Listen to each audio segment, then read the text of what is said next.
All right, everybody, we are coming out of Kamala Harris's speech. Officially, doesn't seem like there will be a special guest, and we'll give you all of our reactions. Not as long of a speech as I initially expected. I think it rolled in roughly around a half-hour mark or so. Started with biography, had some economy, foreign policy, and then some of the generic wrap-up there. So, Krystal, overall, what was your impression? Listen, I can't get away from the Gaza portion, which just absolutely sucked. Yeah. You know, I mean, it's one thing.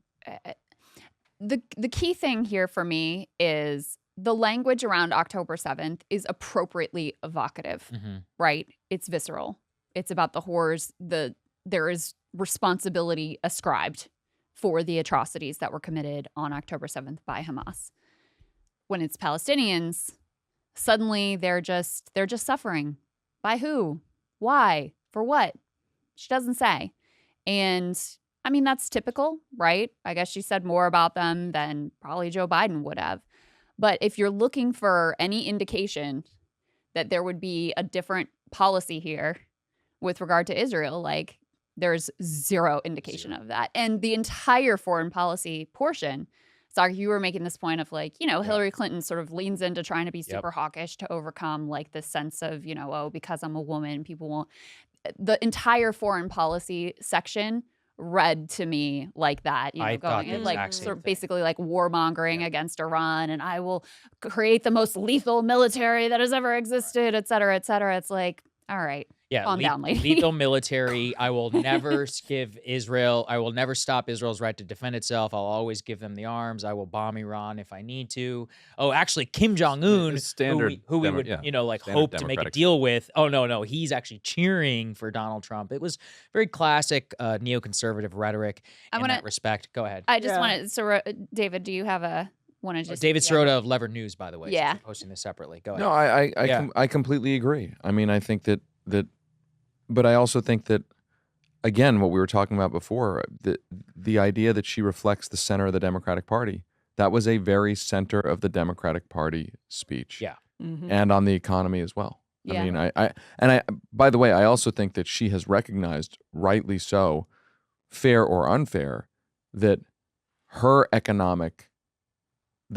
people view her as different from Biden as a vessel for economic policy. Yeah. Which I'm not exactly sure is completely fair, but she's benefiting from it. Right. Right. That she gets to say, I'm going to do I'm dealing with affordability. I'm going to deal with costs without having to answer for the criticism aimed at Biden. Yeah. And we should actually ask David while he's here for your thoughts on, there were a lot of references tonight to Kamala Harris post-2008, the recession, and they're building this myth of Kamala Harris as basically an economic populist in the midst of the recession back in 2008 and the aftermath of 2008.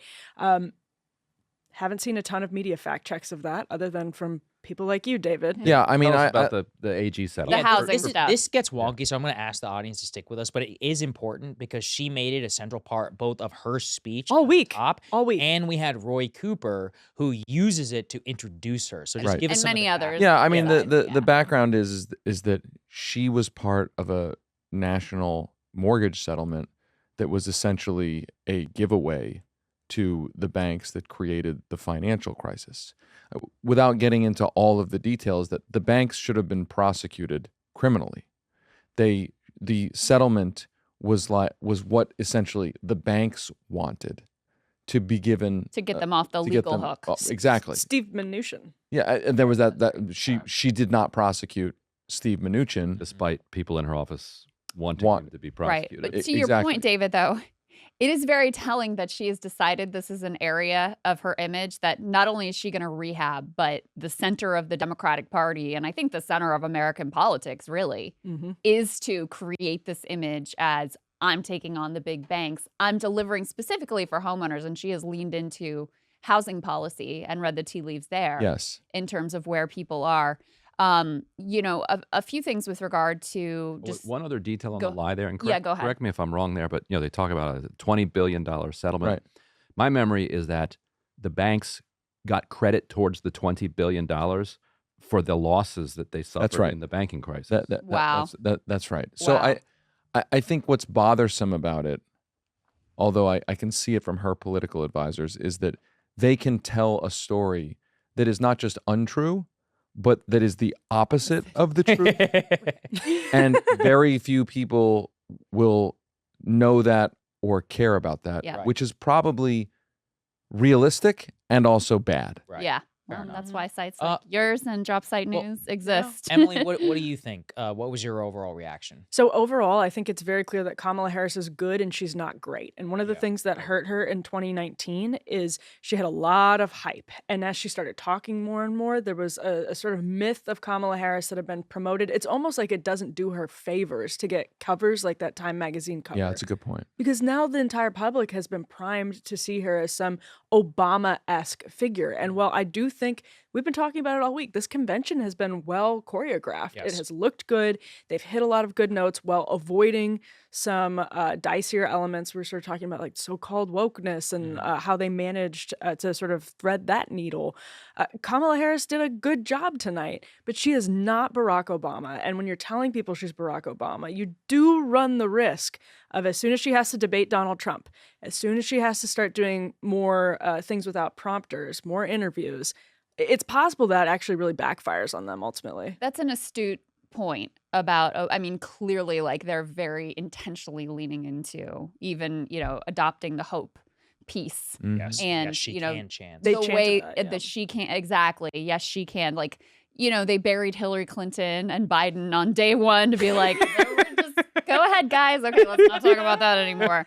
And one of the things in terms of a contrast with the way Hillary ran her campaign in 2016 that I found noteworthy is Kamala Harris spent a lot of time, which I don't love, but I thought worked effectively enough in this speech, on her bio at the beginning. And what I noticed about the way she set up herself, unlike Hillary, where it's like, I'm special, I'm breaking the glass ceiling, like, you're helping me basically realize my grand dreams and aspirations.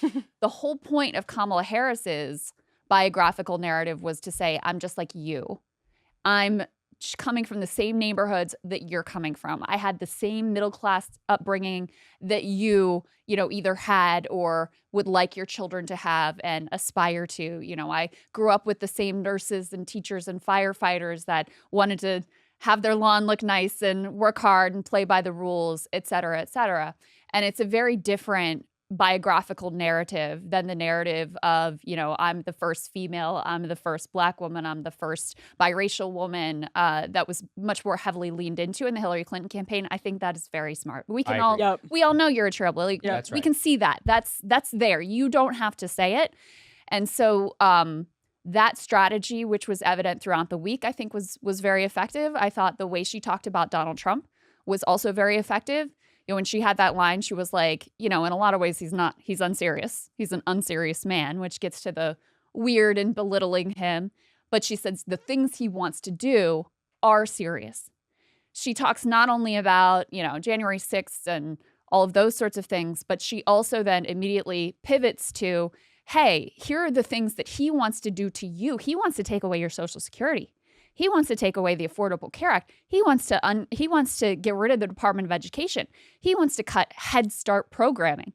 So both the sort of grander, legitimate grievances against Donald Trump were there, but she also made it very concrete to people's lives in a way that I thought was smart and connected. I don't think it was bad. A lot of her economic stuff was more negative than it was positive, as in, like, here's what Trump would do to you, and here's something that I would try and do contrast. And obviously not a lot of specifics. That's not really what you do. I didn't think the January 6th part of the speech was all that strong, actually. I thought that was part of the more like classic liberal, kind of like the classic hits. Like, oh, he wants to, January 6th was bad. But those hits work. That's definitely true. So although they're already voting like for her. I just felt like, to me, I was like, I feel like the country's heard that before. They're already voting for her. I will say this was not as good of a speech as I thought she was going to give. I thought it was like I don't know, almost like a C+ or something like that for her, just relative to the expectation, because she's been pretty decent on the stump. I mean, compare and contrast this to Tim Walz. I don't think you can even look at the two. Listen, I think Tim Walz is an extraordinary talent. I would be very happy to skip over the Kamala Harris era right into the Tim Walz era, but that's not That's not working. Ryan, I want to get Ryan in here. Unless I miss it on your point about her economic arguments being negative rather than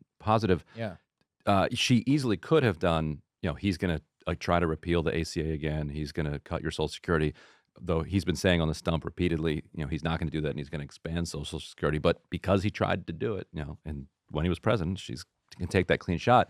She could have added, and I'm going to expand Medicare so it includes dental and vision, or I'm going to add a child. You're going to get a child tax credit. Did she do any of the care? I did not hear the she word rolled child. out. There was this opportunity economy thing. She did.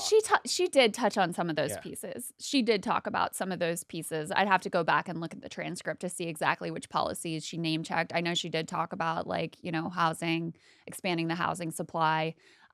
She could have added expanding Social Security. She hasn't come out with anything to respond to Trump because Trump is out there saying that he's going to cut your taxes on Social Security. Yeah, he literally said, "I won't cut." And that was one thing she definitely said was that he wanted, and she's talking about his tariff policy. He wants to raise your taxes, the Trump taxes. Right. Yeah. I'm going to give the working class, a giant tax cut. Go ahead. Yeah, and I also think that one thing that's concerning about the whole election is that I think it's a smart thing to do and worthwhile to take apart Project 2025, but the mix of taking apart Project 2025 and not really offering a fleshed out agenda, what's the takeaway from the election?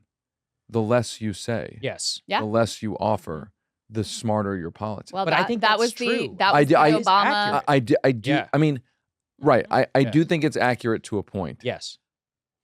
I think there's a middle ground between here's a 925-page point by point ideological treatise, and here's like one concrete policy. Right. I mean, she did give, she gave a policy speech. Yeah, we do have some concrete policies, so I don't want to pretend like there's nothing that we know. She talked to, there's a whole freak out about, oh my God, price controls, blah, blah, blah. 28% corporate tax hike, she said.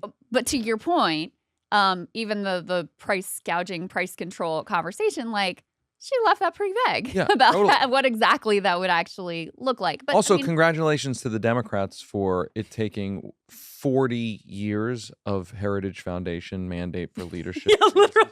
To figure out that that's a good target. 100%. Literally. Hey, credit to them. They said in the 80s, they were like, 1980. Let's get rid of the Department of Education. And nothing about it. Ironic, too, because, I was thinking about it. There's not a policy section of her website, but all of Project 2025 is actually on her website. And I was thinking just about that is kind of funny. Of that. She's like, if you go to KamalaHarris.com and read Project 2025. But I'm like, but where's the policy section of your website? Right. The unfortunate point I'm taking away from this election is that that's probably the correct play. I was going to say, is that you let everything kind of float into the ether, you go off the vibe, and you just kind of let people absorb and project what they want. The Obama just model. like Barack Obama model. But she's not Obama. That's the interesting let's thing. Let's be honest, the Trump 2016 model too. I'm going to give you the best healthcare in the world. So how? Absolutely. Everyone will be covered. Yeah, everyone will be covered. Yeah, I mean, it's still the Trump model because, I mean, he'll say, for example, he'll criticize Project 2025, but he won't say, he'll say some parts are great and some parts are terrible, but he never elucidates which parts are the parts that are great and which parts are the parts that are terrible. Comrade Krystal. But this is the legitimate, very legitimate, one of many legitimate hits on her is she is a chameleon. She has been all over the place ideologically, and she's trying to turn that into an asset of then if you are progressive, you look at how she ran when she was running for president and how she voted in the Senate, and you're like, oh, she's a progressive. And I think the choice of Tim Walz adds some credibility to that framing of her because he kind of comes with a ready-made agenda. It's an agenda that she has some track record, the care economy stuff that she has some track record of actually caring about. It maybe is the one thing you could look through on her career and say has been pretty consistent. And so you can project that onto her. She's obviously leaning very much into Kamala the cop. Yeah. And, that was big. I going after the transnational gangs. And the cartels, Krystal. Don't forget the cartels. Exactly. And, tough on crime and all of them. They did a whole montage of her with a cop jacket on and with the cops and all that stuff, right? So you can project that. If you're like the Adam Kinzinger types who are just looking for a kind of return to normal, she's Joe Biden's vice president, and that's just this very sort of like normie, decorum-driven type of politics. So she's hoping she can pull off to Election Day what Barack Obama did, which is allowing people to see in her what they want to see in her. But to Emily's point, she's good out there. I thought she gave this speech well. She's obviously not Barack Obama. I mean, he is a generational political talent. We saw that on the stage this week, him and his wife, exceptional political talents. Like, she is not that level. So it becomes a much more difficult trick to pull off. Then again, it's a short campaign and she doesn't have to do it for all that long. Yes. And it's worth just mentioning that she's on the brink of the presidency without ever having really won any competitive elections. Like, she was a machine politician. I wish Dan was here because he knows the California politics better. You're a little closer to California, so maybe. And your name is David. She had the last really competitive election she had must have been AG. I think. The AG primary. Right. Yeah, the AG primary where she had the support of the entire Bay Area machine. Yeah. So she had the advantage there. When she ran for Senate, it was against Linda Sanchez's sister. Yeah. It was just a totally hapless candidate. Yep. Whose seat was she? Barbara Boxer? Yeah. Is that right? Yeah. So, who? Linda Sanchez? No. Whose seat was Kamala? I think it was Barbara. It was Boxer. Oh, yes. She replaced Right, Boxer. So she didn't. There was no Republican. Right. No serious Republican running, and she beat a hapless Democrat. And then she runs for president and just gets absolutely wasted and drops out in 2019 before any votes are cast. And then she gets picked as vice president. Yeah. And now here she is. Yeah. Is it I mean, remarkable? I think we career. see that in the juggling back and forth, that we see from you can see Kamala the cop if you want. You can see BLM Kamala if you want. This is to Krystal's point. Like, you really are all things to all people. I did think opportunity economy was very weak. Was something that both Loretta David Sanchez. Sirota and I both flagged was the VC shout out. I'm sure you did as well, which he was like, Yes. we're going to give funds to small businesses and entrepreneurs and founders. And I was like, I know what this little bat signal is. Yes, out that's the Bay Area. Yeah, that's the Bay Area Congresswoman. Hey, that tech we all guys. love. Well, you're Yeah, it's gonna like, get we some got you. special You're gonna loans. vest. Keep the money Listen. flowing in. Yeah. Let Reid Hoffman, I Once need a a few more California dollars. machine politician. Yeah, always exactly. California You know where your machine bread is politician. buttered. Totally. I'm looking a little bit more. I thought the abortion, I wrote in my notes Yeah. about the abortion section that I thought that actually was probably the strongest. One of the things I've been trying to remark on here is that I found it remarkable, Democratic embrace of social libertarianism at this Yes. convention. Oh, yeah. And so for me, I mean, I think that's very, very popular in this country. Absolutely. And so for her, when she says he plans to create a national anti-abortion coordinator, the freedom to love who you love, like this very social libertarian language is extremely popular. Going after the Barstool conservatives.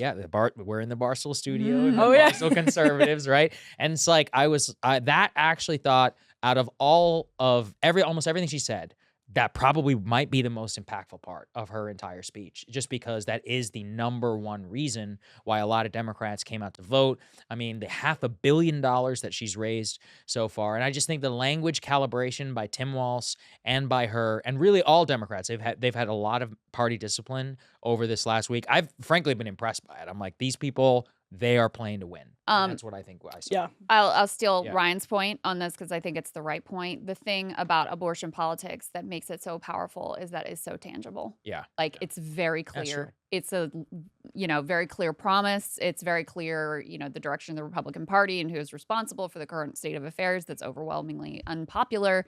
It's very clear that I think it was genuinely jarring and shocking to a lot of people that, like, we had this right and now we don't. Like, holy shit, that means anything's on the table. So I also, she's obviously much more credible on the issue and much more comfortable talking about the issue than Joe Biden ever, even at his best, right? Even 10 years ago, Joe Biden would have been. And I do think, a key piece of this is I saw this. I don't know, you guys may have read into this more, but I saw Schumer was floating potentially, The filibuster. We talked about. Yeah, getting rid of the filibuster, maybe just for Roe versus Wade. So I think it is possible that they actually do deliver and put a focus on that issue. But even if they don't, just not having the Republicans in charge is very motivating to a lot of people on that issue. It's a very powerful negative case. It's a very powerful tangible thing that you can quite easily do. He owns Dobbs. It is. He owns Dobbs. Yeah, Yeah, it's and there's just no one of way- those where there's he no way around cannot it. run away from it. Yeah. It And is. she read the quote. Right. He said, I did it. I'm Exactly. glad I did it, or I'm proud of it, or whatever the language was. Very unequivocal, and it's undeniable, obviously. Right, and I'm reading again just through my notes. I mean, I didn't think the Jan 6 stuff was all that strong, but you're not wrong. People did vote on that. I thought the abortion section was the strongest. I mean, the foreign policy stuff, if we want to come back, was crazy. I mean, it's like that really was. I mean, I think there's something in there for everybody to hate, especially if you watch this show. The Ukraine and the NATO stuff, which was like very clear that she will escalate the war and will continue what's going on Israel. I mean, it was basically, I think Biden could have given that speech, and maybe she spoke a little bit differently on the Palestinian issue, on Iran. He said those protesters out there have a point. Yeah, That's what he said the other day. I apologize. You're right. I mean, on the Iran stuff. I mean, for me, it was it was almost like a Hillary Clinton-esque speech. And I saw one of Tim Miller, who works over at the Bulwark, one of the Never Trump types, and he just said something I think is astute and true. He's like, the border and foreign policy section of the speech could have come from the John McCain convention. And I was like, yeah, I think that's actually, that's very accurate and fitting, because I don't know if you guys caught this. Did you see Ruben Gallego, who's running for Senate in Arizona? He was like, John McCain was an American hero. Yeah. And I was like, oh my God. Giving the people what they want. Arizona Democratic senator on the DNC stage. He's running against Carrie Lake. Remember Carrie Lake, who trashed praising McCain. John McCain on the Democratic stage. So there is some ideological fusion that's happening. I am of the opinion, I've said this before, Democrats, in the same way that Republicans just should try to avoid talking about abortion because they are not going to win on abortion. And I also think that for them, the landscape of like who's going to be better, family policy and like social welfare policy for families, I also think that's dramatically losing territory for Republicans. I don't think Democrats, especially given the current framing and the fact that they've completely accepted Republican framing on immigration, like, you just shouldn't talk about immigration. Like, I'm serious. Like, the best thing you can do I actually agree. is just not have this election be about immigration. That is what your opponent wants this election to be about. So the amount that they affirmatively brought it up, and they had their little like montages ready, and she had a significant part of her speech in here, and they think it's such a brilliant strategy to be like, actually, we came up with the toughest border strategy ever and adopted all of, the Trumpian tactics, and the Border Patrol loved it. And I hate it from a moral perspective. I think it's wrong, but I also think it's stupid politically, and I think there's a lot of data to back that up. So the best thing that they could do on immigration is just try to change the subject, in my humble opinion. I have a question. And this is Ryan, David, maybe you, Krystal. You guys have been to a fair amount of Dem conventions. I'm guessing This is my 08, second one. 12, 16. I was at 16. Ryan's been there since 08, man. Right. Yeah. Surrounded They're to longer, 96. right? Whoa! Okay, all right. Clinton Chicago, still right? got you Yeah. beat, though. So in terms of Your second nominee, Chicago. You can just see David Sirota hating Bob Dole. yes, seething. Seething over the Dole. But actually, that's really interesting.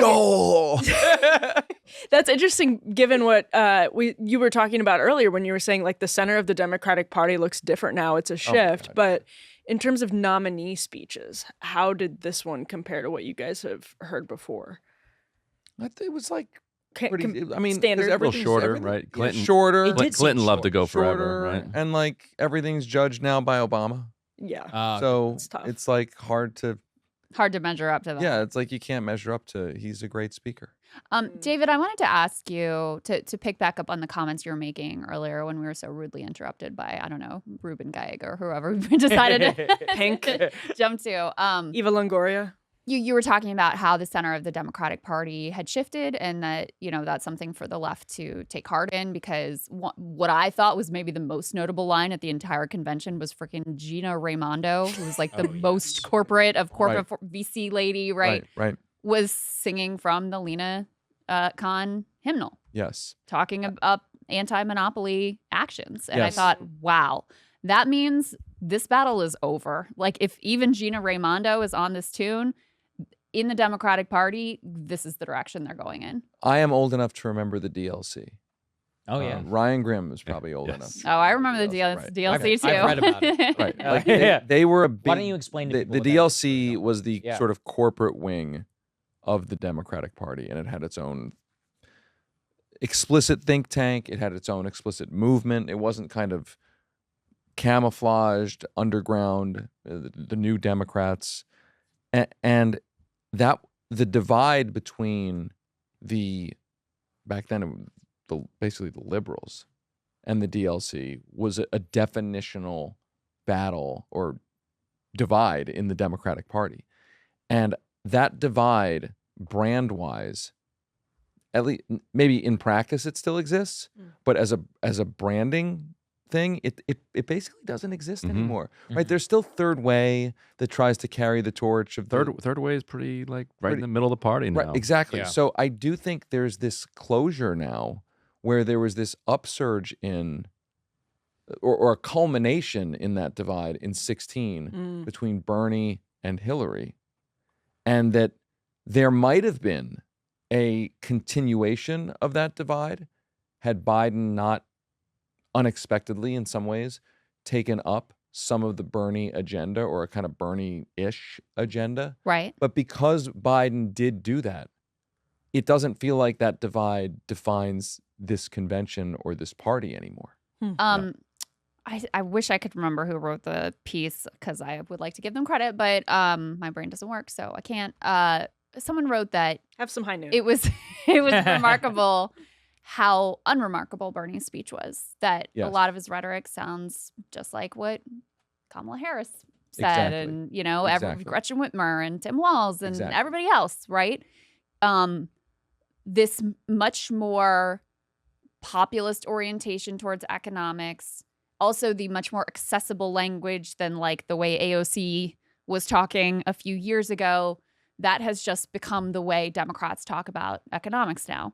And not just that, but as you're pointing out, Joe Biden, who, listen, this was the guy who was like doing the bidding of the credit card issuers and whatever. He was Terrible track record. Democrat. He was basically a DLC Democrat. Yeah, And there's- terrible track record. Ends up taking on labor and antitrust in particular, being a true break from the neoliberal era. Yes. And I wonder, I've asked a few people this question because I find it kind of fascinating. Like, why do you think that happens with Biden? I mean, a lot of reasons. I think he realized the center of the party had shifted. In the 90s into the 2000s, the center of the party, or at least the cool thing to be in the party, was the guy who would kick the left. The left. Yeah. That's no longer the cool thing to be in the party. And I think that's a credit to Bernie Sanders, Elizabeth Warren, groups like AELP, the American Economic Liberties Project, the antitrust movement, right? I think there's a lot of the revived labor movement. Yeah. I think all of that has worked together to say punching left on economics is no longer the way it's no longer the way you advance in the Democratic Party. It's no longer the way to build your brand in the Democratic Party. And that seems sort of nebulous and kind of intangible, but it's also really real. That's why then in 2024, Bernie Sanders gives a speech at the Democratic Convention, and it now sounds like just a Democratic speech. Yeah. Right? That's a huge victory for him.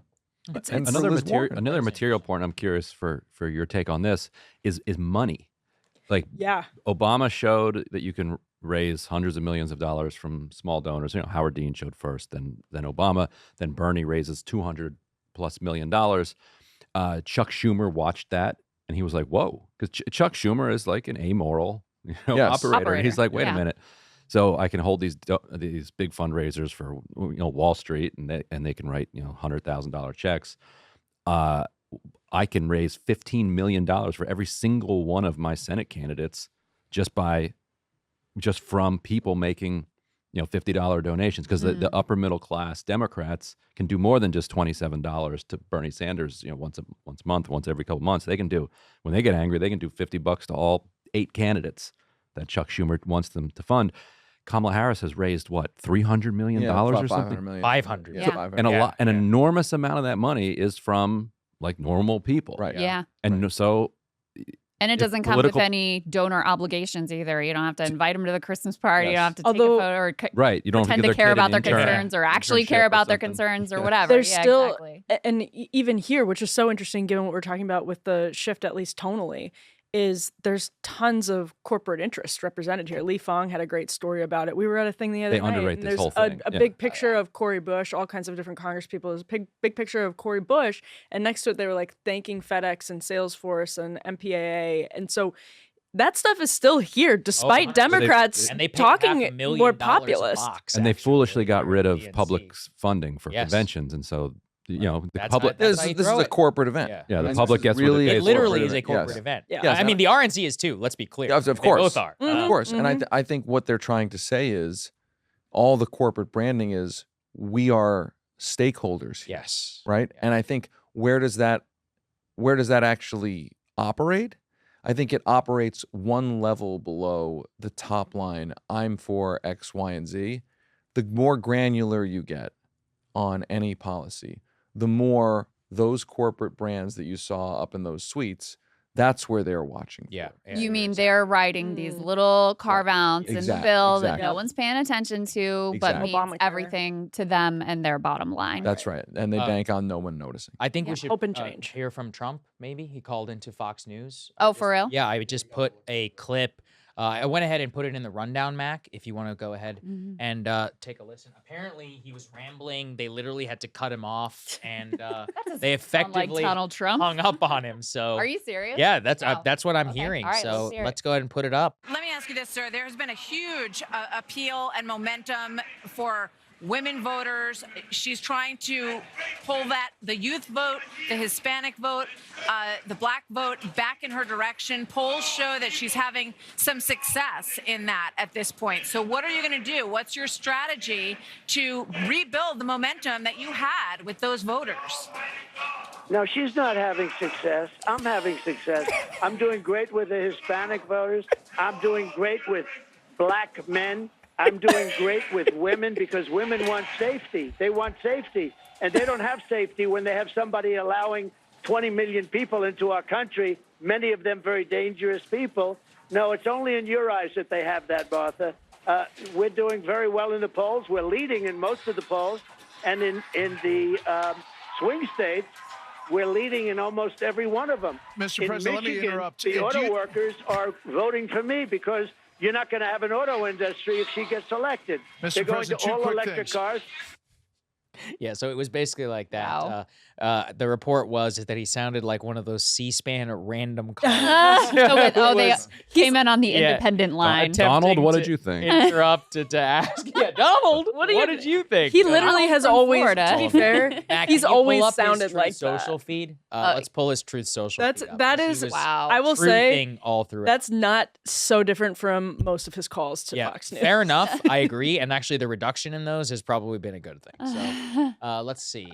Look, it's crazy Nancy Pelosi. Where's Crooked Joe?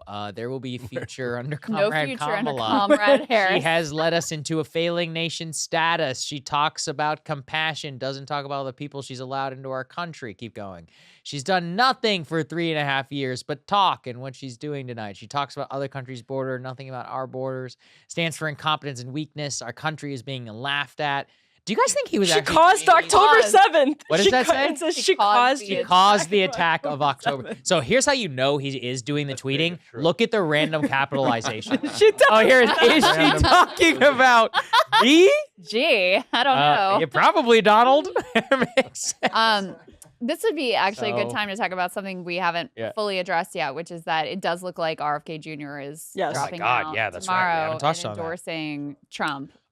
Trump. Yeah, let me pull that up. It is here. I can put this into the rundown. Officially, the RFK Jr. campaign has filed paperwork in the state of Arizona. Well, they didn't. They're dropping their claim to try to get has on the ballot. withdrawn from the presidential race. Mac, I just put it into the rundown. There we go. Maybe zoom in, click on the image so that people can see. Withdrawn from the presidential race in Arizona. In the state of Arizona. So there'd be no reason to withdraw all of the ballots that you connected if it didn't mean that you weren't, at the very least, dropping out. JD, what was it? Griffin, yesterday we were watching watching JD on Jake Tapper. Yeah. Didn't he make a comment about RFK? He was like, I'm not sure if it's gonna happen, but of course we would welcome that. We could talk to him about vaccine mandates or something like that. But it's looking more and more. Prediction markets have it at like 88%. Yeah, it looks like it's happening. And there's been this flirtation going on for a while now. That's been reported out. I don't know how much of a difference it really makes electorally at this point because he was down about 5% in the polls, but it's definitely a positive development if you're Trump because he was serving like a kind of a Jill Stein role. If you saw Michigan, it would in my head, RFK was if Trump lost and he lost in a narrow election, it would have been RFK 100%. Yeah, if RFK was still in the race, because if you looked at Michigan, Wisconsin, North Carolina, he was on the ballot in all the battleground states. Arizona, which he was just withdrew out of. These are states he barely won last time around or lost. So to me, 5%'s a ton, on the margin. So I actually would put like RFK dropping out and endorsing Trump to me actually puts it fully back a coin flip because I'm like the margins now are so slim for Kamala and it will have to be a full on like battle to the death of get the voters out, turn out as much as humanly possible with your faithful. Whereas with RFK in the race, the Democrats did not have to perform at an A+ level. And I think now that they do.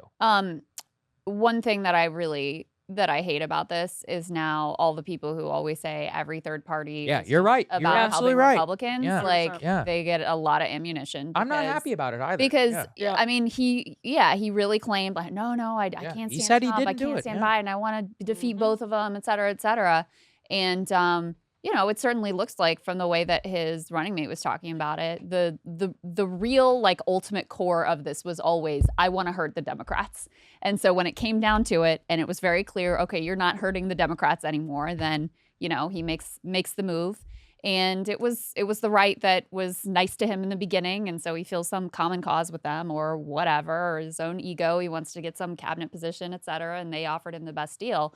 But it gives so much credence to this talking point that in reality, all of these third-party candidates are just, Republican plants trying to hurt whoever the Democrat is at the time. You're absolutely right.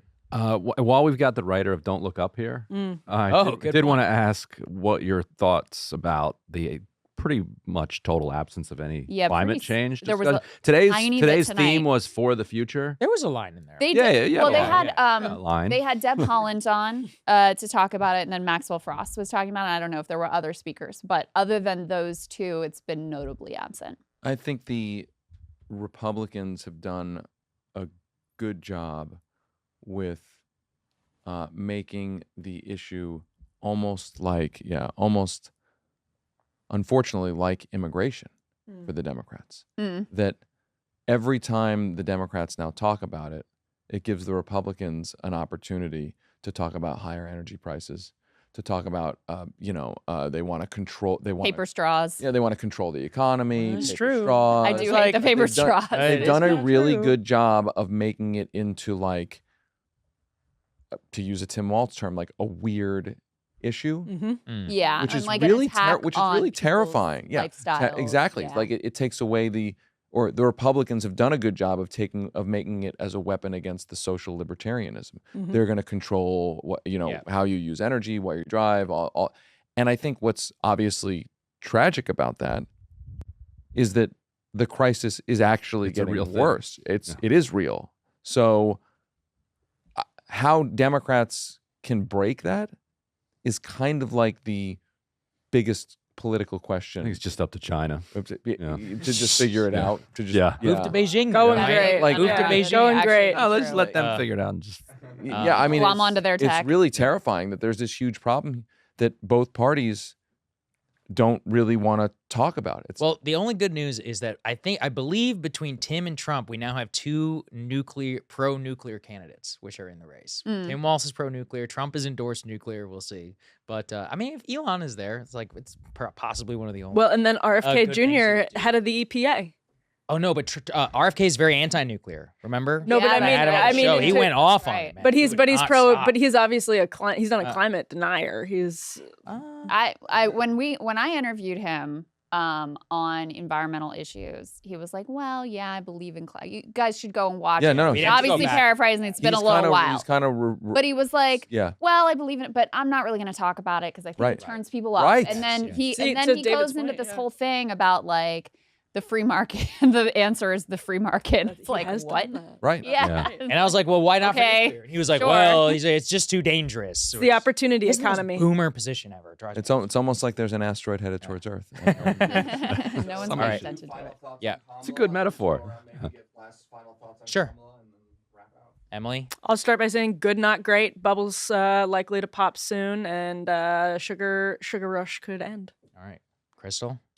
I think it's very hard for me to separate, my horror at what's happening in Gaza from this overall convention and direction of the Democratic Party. But I think the real star of this ticket is actually Tim Walz in terms of his messaging intelligence and credibility of having a positive, affirmative economic agenda. I think he's a much more effective political actor than Kamala Harris is. And, so my takeaway is that a lot of the most successful framing and articulation from this convention was courtesy of the way he talks about politics and the way he operates in a political context as well. Yeah, I mostly concur with Emily. I think it was good, not great. I mean, I think I said C+ earlier. I think it's probably where I stand. I really don't think it was her best, even since she became the candidate.